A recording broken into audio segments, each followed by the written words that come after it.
Buenos días, mi nombre es Julio del Valle, soy traumatólogo ya hace 22 años aquí en Temuco, en el servicio de ortopedia y traumatología del Hospital Regional en Enrique Aravena, y también trabajo en las clínicas que hay aquí en Temuco. Hoy día vamos a tratar un apasionante tema que es las fracturas de cadera, básicamente orientada al adulto mayor, y un pequeño grupo, que un 2 a 3% de las fracturas que ocurren por accidentes de alta energía en la población joven. Así que vamos de inmediato a pasar a nuestro tema de hoy. Vamos hoy a tratar el tema de fracturas de cadera. Es una patología de alta incidencia, de alta mortalidad, baja eficiencia porque tenemos altos costos y con bajo rendimiento. Es un gran problema socioeconómico, es un problema de salud pública importante para cualquier gobierno, para cualquier país. 30% de estas bolitas mueren al año. Solo 50% vuelven a estado prefractura, que es el objetivo del tratamiento. 20% pasan de ambulatorios a no ambulatorios. 30% tienen cirugías de revisión, o sea que hay que volver a operarlo con una alta mortalidad. 20% posterior al alta requiere cuidados institucionalizados. Y Estados Unidos estima que el año 2040 va a gastar alrededor de 9 billones de dólares anuales en esta patología. Por tanto, de ahí el comentario anterior, que tiene altos costos, baja eficiencia y alta mortalidad, y un problema muy prevalente. Ahora, ¿cuál es la etiología? ¿Por qué ocurre esto?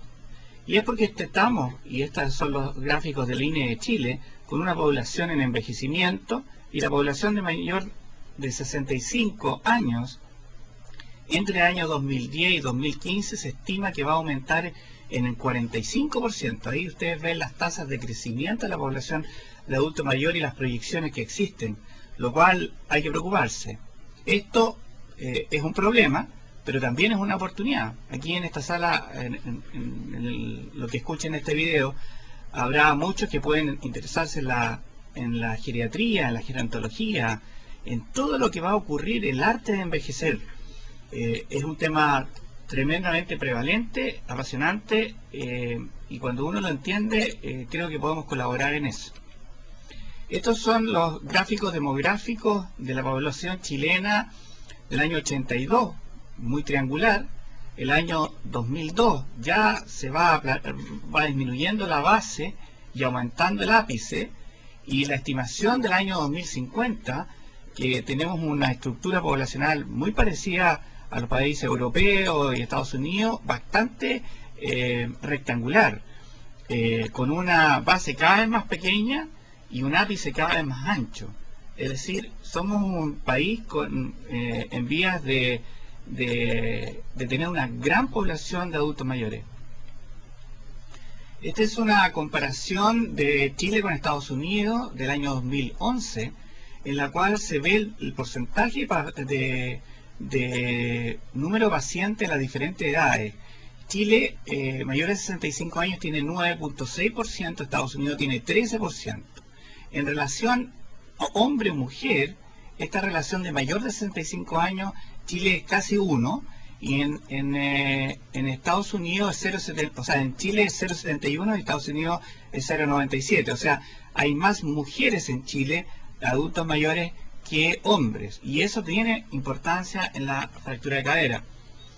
Y la esperanza de vida, que es otra de las causas por qué esta población se va envejeciendo, Chile tiene exactamente los mismos valores. El valor promedio es 78.4, 78.1, hombres 76, Chile 75 en Estados Unidos y Chile respectivamente, y las mujeres tienen exactamente el mismo, 81 años los dos. En general, en todo, las mujeres viven de promedio 6 años más que los hombres. O sea, tenemos que preocuparnos en esta época, tratar muy bien a nuestras mujeres, porque ellas son las que nos van a cuidar. La verdad es que habitualmente nos enfermamos antes, morimos antes, y esa es una gran realidad. Ahora, el tema es cómo llegamos a esa edad. Se ha aumentado mucho la esperanza de vida en Chile. es uno de los temas por qué el sistema de pensiones de las AFP está quebrado, porque se estimó para que durara 10-15 años, y estamos durando 25 años después de la época en que uno pasa a pasivo, o sea, deja de trabajar y se jubila. ¿Cuál es la realidad de Temuco?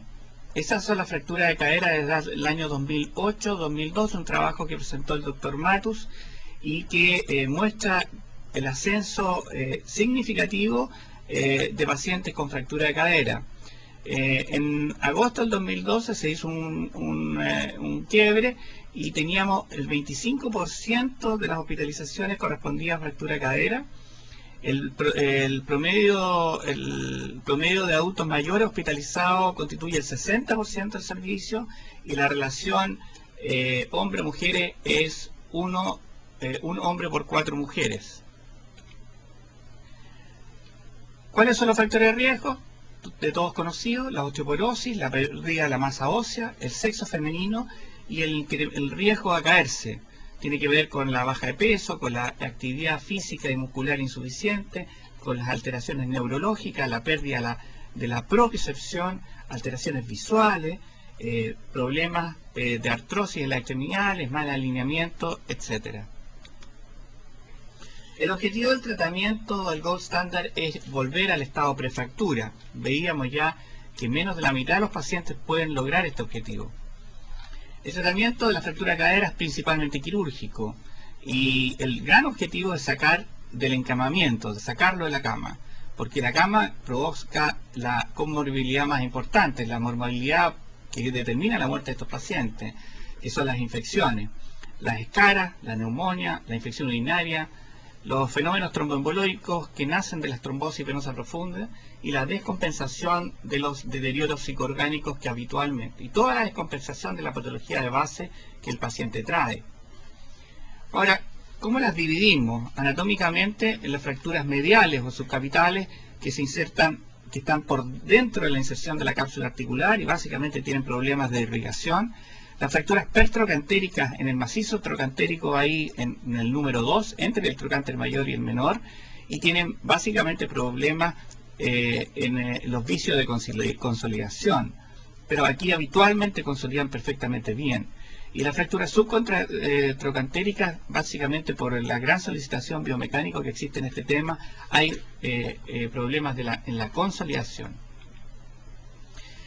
La clasificación más usada por nosotros por años aquí en el servicio ha sido la clasificación de Tronzo, publicada el año 73, las no desplazadas, la 1 y 2, ustedes revisen después qué detalles tiene cada uno, y las desplazadas, las inestables, ¿no es cierto?, la 3, 4 y 5, siendo las 5 de rasgo inverso. Es muy importante en las inestables, en la conminución del muro posteromedial. En la 3, la diferencia con la 4 es que el cálcar, la punta del cálcar que se ve en esta situación, está metido dentro de la diáfisis, al centro, y aquí es más inestable porque la punta del cálcar se va a medial, y eso tiene que ver con la conminución del muro posteromedial. Ejemplos radiológicos: aquí tienen una fractura incompleta, impactada en valgo, con un rasgo incompleto, un tronzo 1, un rasgo completo, ¿no es cierto?, de trocánter mayor a trocánter menor, pero muy poco desplazamiento, una tronzo 2, una tronzo 3, donde vean la punta del cálcar está en el centro de la diáfisis, ese es un tronzo 3, el tronzo 4, una gran conminución del muro posteromedial y la punta del cálcar se va a medial, es una fractura tremendamente inestable, y la tronzo 5 es un rasgo inestable, inverso, que la consideramos y la tratamos muy parecido a como lo hacemos con la subtrocantérica. Y la subtrocantérica, que está bajo el trocánter menor, hasta 7 centímetros, existe la clasificación de Alzheimer, no lo quiero insistir mucho en eso, pero aquí el problema es la solicitación biomecánica que tiene esta zona, y los implantes deben ser bastante estables para que pueda funcionar.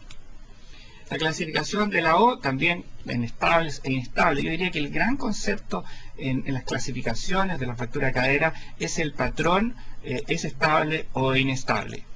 La revisan con calma y la conversamos en la clase si tienen alguna duda. Ahora, el tratamiento, como acabo de enunciar, es prioritariamente quirúrgico y en fracturas laterales, que son las fracturas petrocantéricas y las fracturas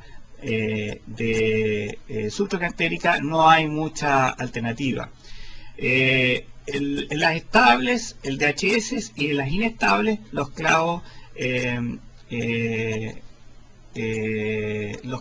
como el clavo gamma o céfalo de la cabeza a la diáfisis femoral. La verdad es que la mayoría de los pacientes son quirúrgicos, excepto que tengan contraindicaciones desde el punto de vista anestésico o pacientes con esperanza de vida muy baja, pero el 99,9% yo diría que sí se beneficia con la cirugía. Otro tema es el tiempo quirúrgico. Claramente, mientras antes los operemos, anda bien. Yo diría que el plazo debería ser los 3 días. Después va cambiando los beneficios, cada vez más riesgo. Nunca el paciente se cae porque andar caminando. Por lo tanto, nunca va a estar mejor que en esa condición. Tenemos que ser muy activos para hacer un estudio preoperatorio rápido y hacer muy resolutivo para sacar a ese paciente a deambular lo antes posible y usar idealmente el implante más estable para permitir la salida a la cama y una deambulación precoz. Esos son los objetivos. Aquí tienen los dos implantes. En el lado izquierdo es un clavo gamma, un clavo endomedular con un tornillo que va a la cabeza femoral. Es un implante bastante estable, ya veremos por qué. Y este es un extramedular, es un DHS. Beneficio de acá, costo. Básicamente fracturas estables, requiere reducción anatómica. Esto es por el brazo palancas que se genera desde el centro al lugar de la fractura. Evidentemente es un implante muchísimo más estable, pero más caro. Aquí tienen el análisis de un clavo cefalomedular, como es el clavo gamma, y el DHS como un ejemplo de osteosíntesis extramedulares. Es un dispositivo endomedular cercano al cálcar, donde está la fractura, reduce el brazo de palanca desde el punto de vista biomecánico, es mucho más corto, gran resistencia mecánica, permite carga precoz, es prácticamente percutáneo, no nos metemos el foco fractura, hacemos solamente el abordaje aquí en la fosita del periforme, en el tips del trocánter mayor, y permite una compresión también axial, sobre todo en los rasgos subtrocantéricos. El DHS es una cirugía más abierta, requiere exposición completa del fémur proximal. Habitualmente lo que usamos es la placa 130 y permite la impactación controlada, sobre todo en aquellos rasgos intertrocantéricos simples, digamos. Ahora, ¿cómo elegir cuál? El DHS o el implante DHS es una sigla que en inglés que se llama Dynamic Hip Screw. En español la sigla que usamos es TDC, tornillo deslizante compresivo. Ese es el concepto. Este es el tornillo que desliza sobre este canal, y esta placa se fija al fémur. Entonces la fractura va a deslizar y va a comprimir. Y con este tornillo que va puesto en este punto, uno puede hacer compresión en el momento de la cirugía y luego con la carga va a seguir comprimiendo. Pero es un implante mecánicamente mucho más débil y es una técnica abierta, y no es posible cargar en fracturas inestables. En fracturas estables o en tronzo 1 o 2 no hay ningún problema, yo le hago carga inmediata. Los intramedulares no exigen una reducción tan anatómica, sí lo más estable posible, y es un implante muy fuerte biomecánicamente, técnica semicerrada, y obviamente permite una carga más precoz. Algunos trabajos, este es un trabajo del año 2008, básicamente las ventajas de los métodos indomedulares: recuperación del estado de precirugía más rápida, ¿no es cierto?, con evidencia 1-2, menor tramo quirúrgico y, como he mencionado, tiene mejores ventajas biomecánicas.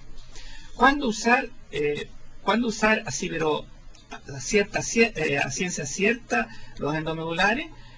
Aquí hay varios metaanálisis, pero la gran conclusión es en un patrón reverso oblicuo, es decir, un tronzo 4, la cominución del muro posteromedial, perdón, un tonso 5, la cominución del muro posteromedial en el tonso 3 y 4, y los rasgos extendidos en la región subtrocantérica y todas las fracturas subtrocantéricas. Claramente esas son las principales indicaciones en fracturas trocantéricas. Un resumen más práctico, ¿cuál es la indicación de los clavos cefalomedulares?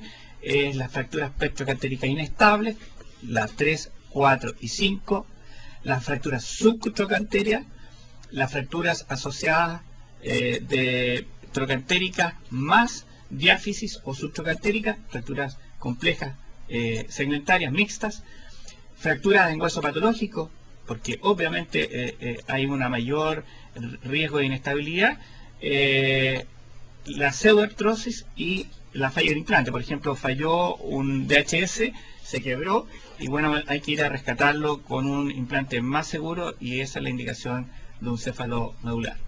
Finalmente, la fractura estable, preferir el DHS en tonso 1 y 2, básicamente por un tema costo-beneficio. El DHS vale en promedio 100.000 pesos. Esta es una licitación del año 2011, son datos que presentó el doctor Matu, y el clavo gamma vale a lo menos 4 veces más. 441.000 pesos fue la licitación del Hospital Regional para esta fractura. Pero en la fractura inestable, en la fractura subtrocantérica, rasgo inverso, etcétera, claramente los clavos cefalomedulares como el gamma tienen toda su indicación. Vamos a las fracturas mediales, es decir, aquellas fracturas que están por dentro de la inserción de la cápsula articular. Aquí miren dónde está, esta es la misma fractura, mira dónde está el rasgo. Aquí se afecta claramente toda la irrigación, los vasos ascendentes, ¿no es cierto?, del círculo a la circunfleja. Básicamente la más importante es la medial o posterior, y entran, son vasos que son intracapsulares y que van a entrar en esta zona, en la cabeza femoral, básicamente aquí arriba. La clasificación que usamos es la clasificación de Garden de 1 a 4 y la clasificación de Power para ver el ángulo que tiene, digamos, el rasgo, porque mientras más vertical, ¿no es cierto?, es más inestable. O sea, mayor de 50 grados es un Power 3 y es muy inestable, por lo tanto tenemos que usar otro tipo de elementos de osteosíntesis o valorar nuestro tratamiento en base a esto. En relación a la fractura de Garden, muy parecida a la de Tronson, la 1 y 2 son no desplazadas, la 1 es con rasgo radiológicamente parcial por impactación en valgo, y la grado 2 es un rasgo en que las trabeculados de compresión primaria se ven en la misma línea, o sea, se ve completamente la fractura, pero no está desplazada. Aquí se ve parcialmente la fractura y hay un quiebre también de los trabeculados de compresión primaria. El Garden 3 ya está desplazado con quiebre de las trabéculas y desplazamiento, y el Garden 4 tiene un desplazamiento prácticamente un 100%. Aquí algunos ejemplos: una fractura Garden 1 impactada en valgo. Vean que en la parte superior no se ve el rasgo de fractura por la impactación, y en la zona inferior sí se ve. El Garden 2, en que vemos la fractura completamente bien, pero muy poco desplazada o sin desplazamiento. En el Garden 3 claramente está desplazada, cercana al 50%, y en el Garden 4 100% desplazada. Ahora, ¿cuáles son los problemas? Como he mencionado, la irrigación del círculo de la circunfleja, la más importante, la posterior, las arterias ascendentes, entran en la cabeza femoral en este sitio principalmente, en mucho menor grado por el ligamento redondo, y básicamente el porcentaje de necrosis en relación al tiempo de evolución va subiendo. Si yo no resuelvo el tema en las primeras 24 horas, ya la necrosis cada vez mayor, y a la semana hay un 95% de índice de necrosis. Pareciera ser que las 24 horas, antes de las 24 horas, uno tiene que resolver el problema, ya que está demostrado que cuando yo hago la osteosíntesis en las primeras 24 horas, en las primeras horas, digamos, ya a las 6 horas hay paso de yemas vasculares para intentar revascularizar esta cabeza.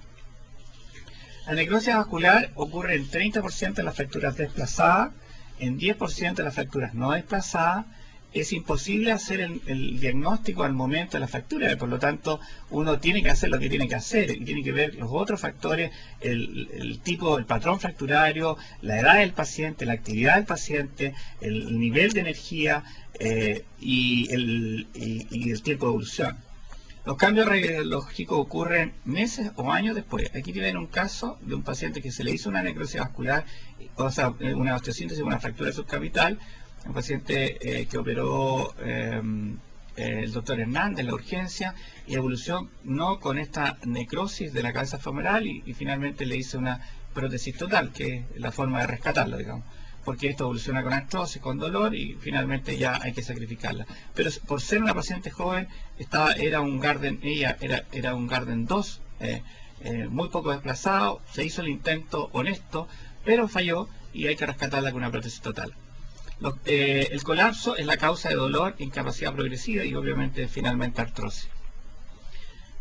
Aquí tenemos los factores de la fractura de cuello. Va a tener mucho más riesgo el segundo factor, que es la no unión, es decir, que no consolide la fractura. Uno es la necrosis y el otro es la no unión. 30% de las fracturas de cuello no pegan, nuevamente por el problema de irrigación. Y el mayor riesgo la tienen las fracturas desplazadas, es decir, los Garden 3 y 4. Las causas de no unión, mala irrigación, reducción imperfecta. Por ejemplo, aquí se le pusieron 3 tornillos, pero claramente esta reducción no es anatómica. Aquí está el cálcar y aquí está el punto inferior de la cabeza. Probablemente esta cabeza está rotada y eso, la posibilidad de que eso pegue es baja. Reducción imperfecta. O que los implantes que se usen, donde queden ubicados, la disposición que tenga o qué es lo que se use, sea la inadecuada para el patrón fracturario. Factores determinantes: edad y comorbilidades, patrón fracturario y grado de desplazamiento y las actividades previas del paciente. Estas son las alternativas. La osteosíntesis la preferimos en pacientes más jóvenes. La prótesis parcial, es decir, reemplazamos solamente la cabecita en adultos mayores. Vamos a ver un score que usamos. Aquí le estoy mostrando una prótesis parcial. Esta es la prótesis de Thompson. Aquí está como sacamos la cabeza femoral y la reemplazamos con esta prótesis.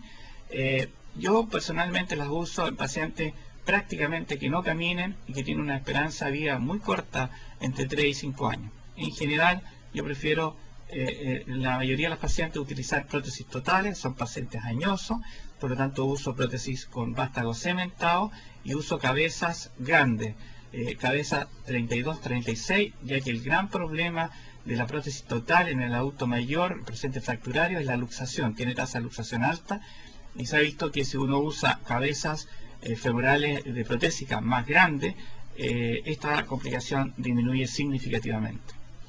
Ahora, ¿cómo comparamos los tratamientos? Aquí hay una alternativa, 4 tips en base a cómo comparamos. En general, en fracturas no desplazadas, uno tiende a hacer osteosíntesis, como el caso que les acabo de mostrar. Por ejemplo, este es un Garden 2, se prefirió hacer una osteosíntesis y en este caso la mamá de un doctor consolidó perfectamente. A pesar de que ella tenía en el momento de la cirugía 68-70 años.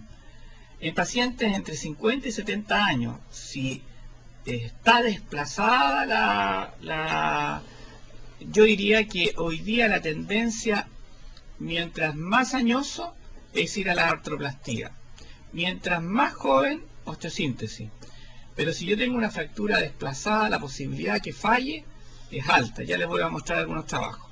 Y claramente mayores de 70 años, independiente si esté desplazado o no, está demostrado que la artroplastía anda mejor. Entonces, en el grupo intermedio, entre 50 y 70, existen efectivamente las dos opciones. Osteosíntesis o artroplastía, parcial o total. En pacientes menores de 50 años, este otro grupo, absolutamente son traumas de alta energía, habitualmente accidentes del tránsito, accidentes de deporte de alto riesgo, constituyen solamente un 2 o 3% del total de la fractura, y este es otro grupo, no tiene nada que ver con el perfil que les acabo de preguntar. Son huesos de muy buena calidad, son rasgos más con minutos, poco comunes, trauma de alta energía, y el manejo habitualmente intentamos como sea salvar la cabeza femoral. ¿Por qué? Porque las prótesis no son buena solución en caderas jóvenes.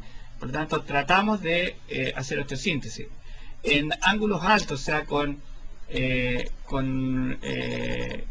mayor de 50 grados, rasgos cizallantes, ¿no es cierto? Intentamos poner dispositivos cefalomedulares o DHS, porque mecánicamente se necesita mayor resistencia. Y pero la primera opción en cadera joven es osteosíntesis como sea, y si falla, como el caso que les mostré, va a una artroplastía en segundo tiempo. Ahora, siempre la pregunta va a ser osteosíntesis o prótesis, y si usamos prótesis parcial o total en fracturas mediales. Aquí hay una serie de trabajos en los criterios de inclusión. En este trabajo, fracturas desplazadas, es decir, de orden 3, 4, con estado mental normal y primera cirugía, y se comparan la fijación interna contra hemiartroplastía, fijación interna contra prótesis total y fijación interna con uno u otro. Ahí hay 4.020 trabajos, 4.500 pacientes de estos 20 trabajos. ¿Qué demuestra? Que la artroplastía en general tiene menos riesgo que la osteosíntesis, complicaciones mayores. La artroplastía reduce la incidencia de reoperaciones a 1 a 5 años en relación a la osteosíntesis. O sea, es mejor la artroplastía. Aquí ustedes vean la distribución. Son todos metaanálisis. La artroplastía proporciona mejor alivio del dolor que la osteosíntesis. En general tú las puedes cargar inmediatamente. La artroplastía no así la osteosíntesis, que requieren un periodo de descarga variable, habitualmente cercano a los 3 meses. Y la artroplastía a 1 a 5 años post cirugía, la mortalidad fue exactamente igual. O sea, pensando que la artroplastía es una cirugía más grande, a lo mejor tenía más mortalidad, la verdad es que no tiene más mortalidad. Por eso, que cuando hay dudas, personalmente yo me inclino a la artroplastía. Ahora, otro aspecto a considerar: ¿cuál es la falla que tiene la fijación interna y las prótesis? La osteosíntesis tiene un índice de falla entre 20 y 57%, ¿ya? Con un índice de reoperaciones muy parecido, entre 14 y 53. O sea, hay que revisar la osteosíntesis, y habitualmente se realizan con prótesis, la mayoría con prótesis totales. Las fallas de las hemiartroplastías, de las prótesis parciales, son de 3 a 23, básicamente porque duran más de lo estimado. Por eso yo la uso muy poco. Paciente encamado, prácticamente es la indicación hoy día. Y el índice de reoperación es de 0 a 24. Y la que se lleva las palmas, la falla de prótesis totales de 0 a 15%, y un índice de reoperaciones de 2 a 8. Y la mortalidad es exactamente igual a 1 año. En relación a la prótesis total y parcial, la única desventaja de la prótesis total es la mayor índice de luxaciones, que lo comento. Actualmente la recomendación es usar en la prótesis total la cabeza más grande que me permite el acetábulo, y con eso se han logrado bajar estas tasas de luxación. La prótesis total se luxa muchísimo más cuando se pone por fractura de cadera que cuando lo habitual, la indicación principal, que es la artrosis de cadera. En la artrosis de cadera se luxan menos. Cuando uno pone una prótesis total en el contexto de una fractura de cadera, la verdad que el índice de luxación es muy alto, llegando incluso a tasas cercanas al 10%. En relación a los costos, son bastante similares a 2 años. Obviamente el costo inicial de la prótesis total es mayor, pero como estas tienen más reoperaciones, si uno ve a 2 años, la verdad que no hay diferencia. Ahora, ¿cómo elegir? En nuestro servicio se usan estos 3 scores: el Cerno, el Nottingham y los predictores de sobrevida, que aquí están. Hay un puntaje y nos permite, es una orientación que nos permite orientar hacia si es para una prótesis total o parcial. Por ejemplo, en estas 2 pacientes, esto también es de la presentación del Dr. Matos, que hizo en la Sociedad Chilena de Ortopedia y Traumatología. Es una paciente que se ve muy vital, con una edad fisiológica mucho menor, tiene 96 años, en cambio esta paciente tiene 78 años, con una edad fisiológica mucho mayor. Por lo tanto, es muy, muy importante la impresión que tiene el clínico. Finalmente, para terminar, un trabajo que fue publicado en este libro de Medicina Basada en Evidencia, su primera edición, creo que en el capítulo 16, y hace estas 6 preguntas en relación a las fracturas mediales de cadera. La primera es: ¿cuál es el efecto relativo de la fijación interna versus artroplastia en el manejo de las fracturas desplazadas de cuello fémur? Y las conclusiones son: la artroplastia disminuye el riesgo de cirugía de revisión, que ya se lo había mostrado. La artroplastia no aumenta el riesgo de mortalidad, también se los había mostrado. Y la artroplastia disminuye el riesgo de infección, pérdida de sangre y tiempo quirúrgico a 1 año. O sea, tiene menos riesgo la artroplastia que la osteosíntesis. Segundo pregunta: ¿cuál es el mejor implante para fijar una fractura de cuello? ¿Tornillo, dispositivos cefalomedulares como el gamma o el DHS? La verdad que los tornillos deslizantes tienen una tendencia a menores tasas de necrosis que los tornillos esponjosos, cosa que uno, como hacen más hoyo, uno pretendería pensar que era contrario. Y no se puede concluir la superioridad de un método sobre otro, o sea, son bastante parecidos en cuanto a los resultados. Por lo tanto, lo usamos básicamente en base al patrón fracturario, y lo que les comenté en las fracturas inestables muy verticales, los Powell 3, tendemos a usar implantes más robustos, por decir así, o sea, el DHS o el gamma. ¿Cuál es la mejor técnica quirúrgica para fijar una fractura de cuello? La impactación disminuiría la perfusión en la cabeza en la fijación de fracturas desplazadas. O sea, pareciera ser que cuando le da uno mucha compresión no es tan bueno. Y la compresión aumentaría la no unión en la fijación de fracturas. O sea, nuevamente, que esto de apretar los tornillos a máximo para que impactar tampoco es tan bueno. Tiempos quirúrgicos significativamente mayores en fijación interna abierta que cerrada. Y eso es de calidad baja, estos 3 estudios, pero eso uno lo ve. Lo que uno logra con la cirugía abierta es que logra mejor reducción. Por lo tanto, una fractura no desplazada, personalmente creo que es mejor hacerlo percutáneo, sin incisión. Porque si la tengo que realizar una prótesis total, es una cadera menos tocada, por decirlo, y tiene menor riesgo de infección. Pero estas 3 conclusiones de esta pregunta son de baja calidad los estudios desde el punto de vista de la medicina basada en evidencia. La cuarta pregunta es: ¿cuál es el mejor implante para reemplazar una fractura de cuello femoral? Sin diferencia en el riesgo de complicaciones, erosión acetabular, retorno a la función o mortalidad entre hemiartroplastia uni o bipolares. No las mencioné, pero hay 2 tipos de prótesis parciales. Una, que es la que le mencioné, que es unipolar, es decir, es una cabeza, y la otra tiene, por decir así, 2 cabezas. La verdad es que no ha logrado demostrar ser mucho mejor. La única ventaja es que uno puede revisar y mantiene la misma vástago y la transforma en una prótesis total. Esa es la única ventaja que yo le veo. El riesgo de dolor postoperatorio a 1 año es mayor en la artroplastia no cementada que en las cementadas. Y eso yo también estoy de acuerdo. El dolor de muslo de la prótesis no cementada es mayor mientras más edad tenga el paciente, porque tiene que ver con la fijación de la prótesis. Las prótesis no cementadas son como una piedra pome, y es el hueso el que tiene que atrapar la prótesis. Ese proceso biológico requiere tiempo, y en ese tiempo existe el dolor de muslo. Por lo tanto, yo, por esa razón, uso más en adultos mayores, que son los pacientes de fractura, uso prótesis híbrida, o sea, el vástago lo cemento, porque tiene mayor incidencia de dolor de muslo. Riesgo de no recuperar la función mayor en artroplastia no cementada es de calidad baja. La verdad es que eso tiene que ver también con el proceso de rehabilitación. Si yo puedo cargar de inmediato a la paciente y mi rango de movilidad completo, etcétera, la verdad que no creo que tengan mayor diferencia, pero tiene que ver con la calidad ósea. Para definir si es una prótesis un vástago cementado o no cementado, existen algunos indicadores, ¿no es cierto?, de medición del diámetro corticales versus el diámetro del canal medular, pero la verdad es que no hay algo categórico entre una y otra prótesis. ¿Riesgo de luxación mayor en prótesis totales que parciales? Sí, eso está demostrado que es así.